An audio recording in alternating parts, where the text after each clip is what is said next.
pessoa que reza? Sistematicamente. Você reza o quê? Pai Nosso, Ave Maria, essas rezas que todo mundo reza? Tudo, vou à igreja. E você usa objetos no seu ritual? Às vezes. Existem outros rituais, vamos dizer, rituais clássicos de iniciação, de passagem, vamos dizer, de um nível para outro, que você usa objetos. Que tipo de objetos? Espadas, velas, enfim, bastões, né?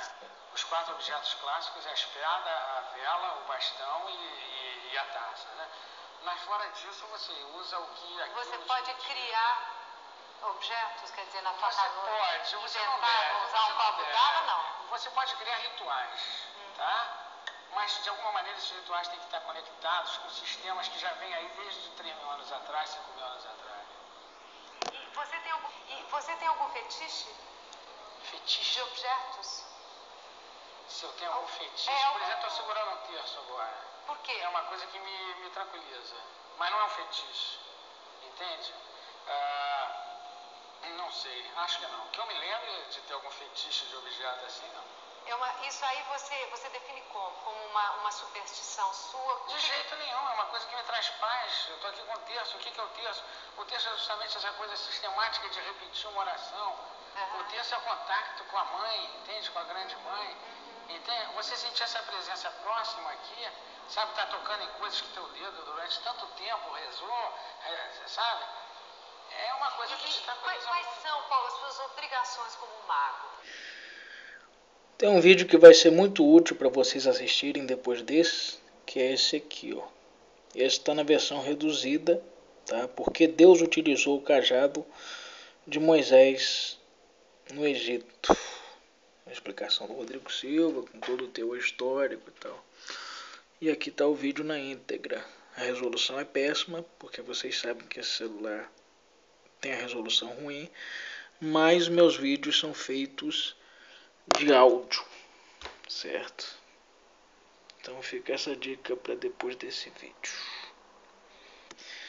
Uma passagem que eu creio que vai de encontro ao que foi dito no vídeo do professor Rodrigo Silva, e que também pode ir de encontro onde eu quero chegar, mas que não justifica, é essa aqui, 1 Coríntios 9, versículo 22. Para os fracos, tornei-me semelhantemente fraco, para ganhar os fracos. Fiz-me tudo para com todos, com a finalidade de conseguir, de qualquer maneira possível, salvar alguns. Não é novidade para ninguém que a maneira em que Moisés falou com o faraó, né, em termos de prodígios, que foi uma coisa totalmente desagradável. Você imagina chegar um profeta na sua porta, mandado do Senhor, e um cajado se transformar numa serpente. É um negócio totalmente pavoroso. Né? Mas, como vocês podem ver no vídeo a seguir, tem todo um contexto em cima disso. Mas não é novidade para ninguém que isso é uma forma pagã, visto que na própria Bíblia, quando aconteceu esse fenômeno, que isso é um fenômeno, os mágicos reprisaram, né? Porque isso é típico da magia, essa coisa do cajado transformando em serpente. E a serpente de Moisés, claro, devorou todo o truque maligno que não prevalece, né? Deus tem poderes, o diabo tem truques. Então começa aí uma desmistificação a coisas diabólicas que conseguem nos ludibriar, né? É uma coisa que nos deixa assim. A gente vê, eu já vi várias sessões de magia no Ratinho, né? Paulo Coelho, por exemplo, ele faz chover. Então são coisas que conseguem nos ludibriar, certo? Mas nunca, quando temos a consciência do poder de Deus, nos convencer. E nunca também prevalecer. Tanto que eu falo, né, o próprio Paulo Coelho fala, eu posso fazer uma chuvinha ali e tal, mas não uma chuva que venha a chegar a acabar com a seca do Nordeste. Porque o capeta só sabe fazer truque, nada mais do que truque. E quer se manter como Lúcifer até hoje, nessas coisas de elevação, né, tudo é luz, e coisas que eu já falei em vídeos anteriores. Mas por que eu estou falando isso? Porque o Caio Fábio ele tem rituais de bruxaria típicos, né, como uma espada, e eu já citei as cartas de possível defesa dele, no sentido até de ter base bíblica. Nem sei se ele teria essas cartas para defesa, mas já dei até uma colher de chá para ele, caso ele veja esses vídeos e tente se defender, certo? Então ele tem, por isso que eu fiz questão de colocar o Paulo Coelho, porque ele tem essa coisa da espada, ele tem essa coisa de acender vela, já vi ele acendendo vela, até uma vez que ele ficou pé da vida lá com o Adventista por conta do negócio de sábado, que ele é calmo, irônico, mas também quando não tem defesa ele sai do sério rapidinho, entendeu? E tem essa coisa do deboche e de dizer diplomaticamente que você está fazendo uma pergunta banal quando ele fala para você, vai lá no meu site. No entanto, é um negócio interessante que ele praticamente ri da sua cara, fala que você fez uma pergunta banal, manda você ir no site dele que tem uma vala, um poço, um rio, melhor dizendo, de respostas que ele já deu, e aí você vai tentar se encontrar no meio daquele turbilhão e a resposta que ele está dando para ir no site, fazendo uma ponte até acrescentar mais coisas, entra também nesse rio. E além dele dar risada de você e além de te chamar de idiota na diplomacia, ele usa da sua pergunta para stream. Por quê? Se a pergunta que aquele cara está fazendo é uma pergunta tão banal, por que aquela pergunta está ali como uma coisa inédita, um vídeo inédito? Entendeu? Ele ganha para chamar as pessoas de idiota e ele ganha para as perguntas que ele acha ser repetitivas como stream. Mas o problema dele é que ele se embriaga nessa coisa da filosofia e foge o máximo possível da simplicidade e usa a simplicidade como um laço, uma coisa assim, para dizer que ele não é uma pessoa comum, entendeu? Para dizer que ele é um cara estudado. E a filosofia, como eu falei, você tem muito mais risco de se perder do que se encontrar.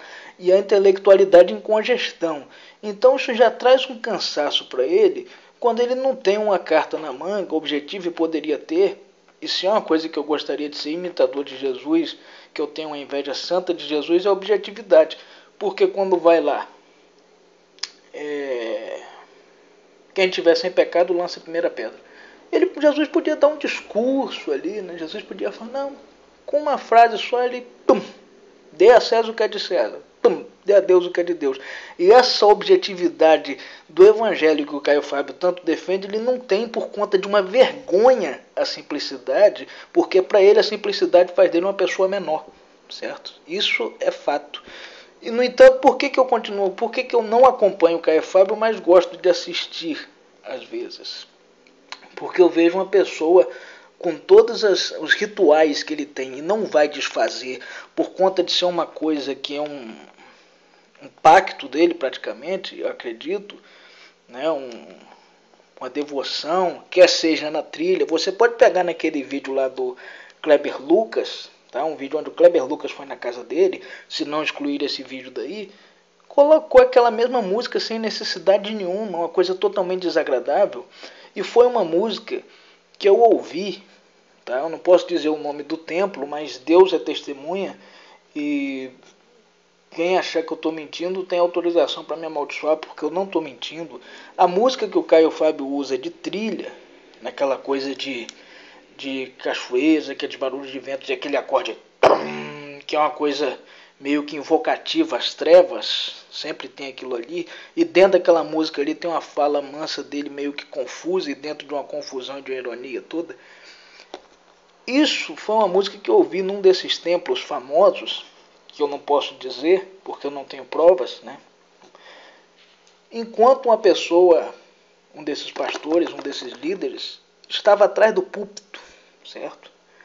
Fazendo uma espécie de oração invocativa, onde o corpo dele interiormente vibrava, como se tivesse alguém tocando tambor dentro dele, e no pescoço dele tinha um pulsar, certo? Um negócio muito esquisito, e eu fiquei chocado com aquilo, e fui pegar revista, que é a igreja que dava revista, e fica aberto direto.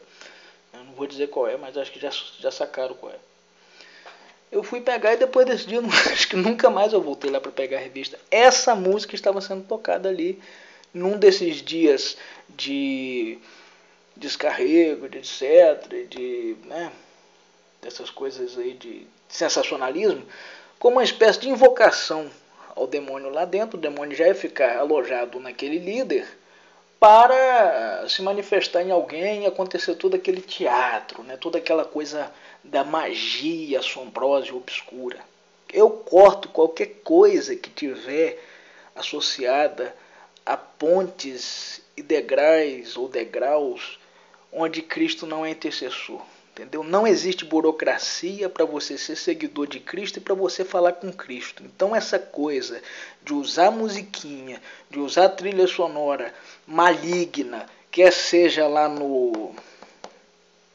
nos programas que ele faz, e até em coisas, momentos desnecessários como a visita do Kleber Lucas à casa dele, eu denuncio sim. E eu absolvo o que é bom sim. E não vou mentir que eu já fiquei emocionado algumas vezes em que assisti Caio Fábio. E também já dei muita risada com as ironias dele. Só que ele é uma pessoa que sabe brincar, mas não aguenta ouvir. Sabe bater, mas não aguenta nem um tapinha. E ele ouvindo esse vídeo, o máximo de coisas que ele pode fazer, dentro da linha óbvia, é começar a criar piada, tá certo? Para me intimidar, me coagir a uma vergonha, me criar toda aquela coisa desagradável para poder isso ser uma espécie de defesa e de um esmagar moral para que as pessoas fiquem com medo de denunciá-lo ou de falar qualquer verdade, certo? E essa coisa de usar a pobreza, essa devoção à pobreza e ao evangelho, isso não cola, tá? Não está de acordo com o evangelho essa devoção à pobreza. A simplicidade, sim. Ao desapego aos altares, sim. Mas isso tem que ser uma coisa totalmente espontânea. Em todos os vídeos eu já falei sobre isso. Mas teve um momento que eu cortei, que eu falei, por que contudo ainda gosto? Porque eu vejo uma pessoa tirando essas coisas de rituais que ele usa, que fica lá no, sabe, por debaixo dos panos praticamente. Você pode ver a entrevista que ele deu pro Marcelo Tais, que não tinha musiquinha não, mas ele fez questão que aparecesse uma caveira lá atrás e ficou uma vez até ele meio que... Na entrevista vocês podem ver nitidamente, tem uma caveira, uma coisa esquisita lá atrás dele, e ele fez questão que aquilo aparecesse como um cenário, como uma coisa de fundo. E também não tinha musiquinha nessa outra não, mas o Orlando Moraes deu uma entrevista, que fez uma entrevista até bacana com ele. Ele pediu para Orlando Moraes cantar uma música que eu acho que o Orlando Moraes não imaginou que fosse cantar. E tem um momento ali que o Orlando Moraes dá uma gaguejada que ele fica até meio sem graça de cantar aquela música, que é uma música linda, que é a música Se Eu Quiser Falar com Deus, de Gilberto Gil. Então ele tem sempre uma coisinha assim de colocar um sachêzinho nessa entrevista com Marcelo Tais, quer seja na outra entrevista lá com Orlando Moraes, que embora seja uma música linda, mas não é uma coisa típica, sabe, de um papo de graça. Não é um negócio assim que você ouve, que uma pessoa está chegando e ouve assim. É uma música do ateísmo, é uma música onde você encontra até uma beleza religiosa, mas muito, muito subentendida mesmo, tá? Uma música muito pessoal. E o Orlando Moraes, você pode ver ali, ele fica ali, ele dá uma tropeçada e depois ele se explica ali, porque eu nunca toquei essa música, então, mas eu acho que ele ficou... Vocês podem julgar também, confirmar ou contestar. Se contestar também não tem problema, ele ficou com vergonha, ele ficou sem graça de cantar aquele pedaço ali. Mas tem isso, tirando essas coisas, eu vejo uma pessoa real, sabe, sem dogmas pastorais e solenidades e até essas coisas das brincadeiras dele e de uma linguagem às vezes chula que ele usa ali. Eu vejo uma pessoa assim, que liga a câmera e tá como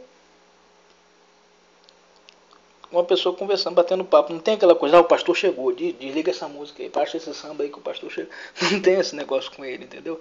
Tanto que uma vez ele estava ouvindo o Michael Jackson e uma mulher ficou chocada dele estar ouvindo o Michael Jackson. E aí mandou uma mensagem para ele no dia seguinte, ele falou, poxa, que Deus fraquinho esse seu, não aguenta nem com o Michael Jackson. E depois ele repetiu esse argumento quando um cara, coitado. Tem muita gente que vai lá para se libertar, porque tem essas coisas da pressão religiosa e ele consegue ser esse canal de desintoxicação. Tá? Não deixa de ser uma bênção, mas prevalecem coisas demoníacas. Por quê? Não tenho a menor ideia. E isso não faz com que eu deixe de absorver coisas positivas. Mas o que eu vou dar uma de bobo, não, eu sei muito bem, seu Caio Fábio, desse teu encurvar a bruxaria. Podes rir e debochar quanto quiseres, que eu sei. E bruxaria, magia, elevação, qualquer coisa que venha ser luciferiana para quebrar a minha ponte com o Pai e criar burocracia, fora. Show Satanás. Show Lúcifer. Quer seja em Paulo Coelho, quer seja em Caio Fábio, quer seja em quem for. Eu absolvo aquilo que é bom, porque eu sei que se Lúcifer traz a luz, é porque ele rouba.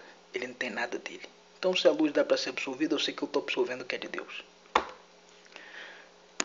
Mas aí teve esse cara do chouriço também, que comeu um chouriço e ficou, acho que ele é adventista. Tem uns adventistas que vão lá se libertar, coitados. Que comeu um chouriço e ficou todo pesaroso, cheio de peso na consciência. E ele falou, que Deus fraquinho, esse teu não aguenta nem com chouriço.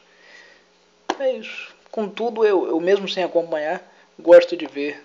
E sou muito abençoado com o bruxo Caio Fábio, que tem aval bíblico. Mas não quer dizer que seja agradável, não quer dizer que vai de encontro ao Evangelho. Será que eu faço outro vídeo? Vou ouvir esse para ver se eu faço outro, mais objetivo.